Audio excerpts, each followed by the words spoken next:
The dangerous ones don't always yell. Sometimes they cry and make you the villain. Hi, heart risers. Welcome back to From Heart to Success. Today we're uncovering 7 types of narcissists that people fall for again and again.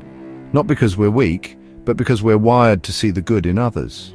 But this time we're going to use characters from movies and series you might recognize, because sometimes fiction reveals truths we've lived but didn't have words for.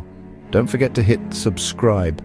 And if you've ever found yourself apologizing for their lies, this one's for you. Let's start with the most recognizable, the overt narcissist.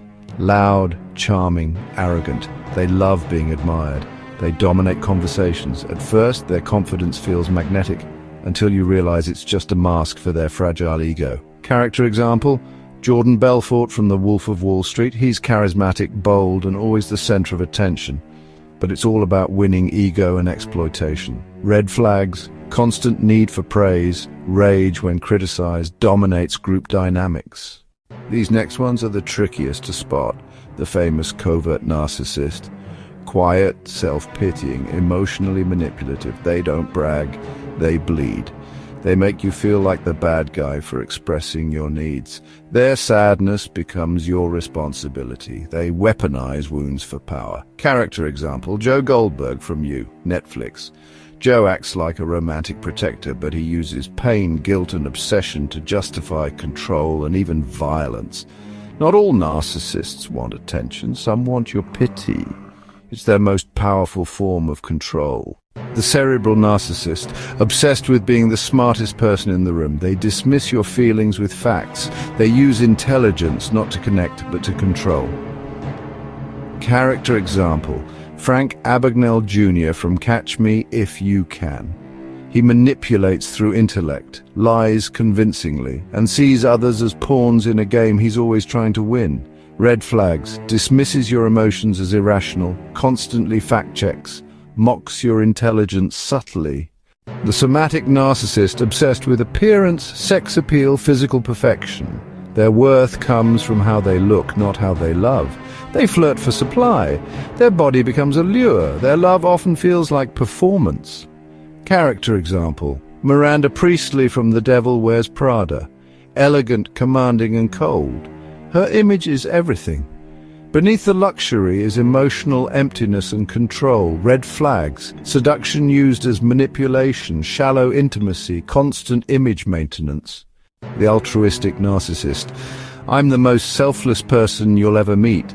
They give, serve, and sacrifice, but expect praise, loyalty, and power in return. Their goodness is transactional. They guilt you with generosity. Character example, Perry Wright from Big Little Lies, a wealthy charitable man in public, but behind closed doors he's controlling and abusive, hiding behind "I do everything for this family." Red flags, keeps score, passive-aggressive guilt trips, manipulates through martyrdom. The child narcissist, emotionally immature, helpless, entitled. They want to be rescued, they expect caretaking, they avoid adult responsibilities, but expect adult privileges. Character example, Roman Roy from Succession. Funny, messy, reckless. Roman hides behind sarcasm and immaturity, avoiding accountability while demanding validation and power.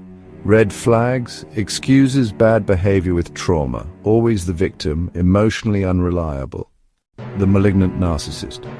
Narcissism meets sadism. They lie without guilt, punish without remorse, and manipulate with surgical precision. They don't just want control, they enjoy your pain. Character example, Amy Dunne from Gone Girl. Amy stages a false assault, frames her husband, and destroys reputations, all to win. Charming on the outside, calculated and ruthless underneath. Red flags, threats masked as love, cruelty disguised as justice, enjoys inflicting emotional harm. If you're thinking, wait, the person I dated showed a few of these types, you're not alone. Most narcissists are hybrids. They shift masks depending on who they're manipulating and what supply they need. What matters most is not the label, but the impact. Did they make you question your reality? Did you lose yourself trying to please them? That's your red flag. Heart rises. This isn't about diagnosing characters or people, it's about helping you recognize the patterns that hurt you, so you can heal with clarity, not confusion, because once you name it, you take your power back. Comment below, which type did you experience the most? What helped you finally see through the mask? And don't miss my full breakdown of Amy Dunne in Gone Girl. We go deeper into how media romanticizes narcissism and how to stop falling for the fantasy. Hit subscribe, tap the bell so you don't miss the next episode about my deep dive on love bombing and why triangulation hurts more than you think. Share this video with someone who needs clarity, and never forget, you were never too sensitive, you were being slowly erased, and you are not alone. From my heart to yours. See you in the next chapter. Keep rising. In case no one told you today, heart riser, but I want you to know you're not broken, you're healing, and you are worthy of the love you've always given to others.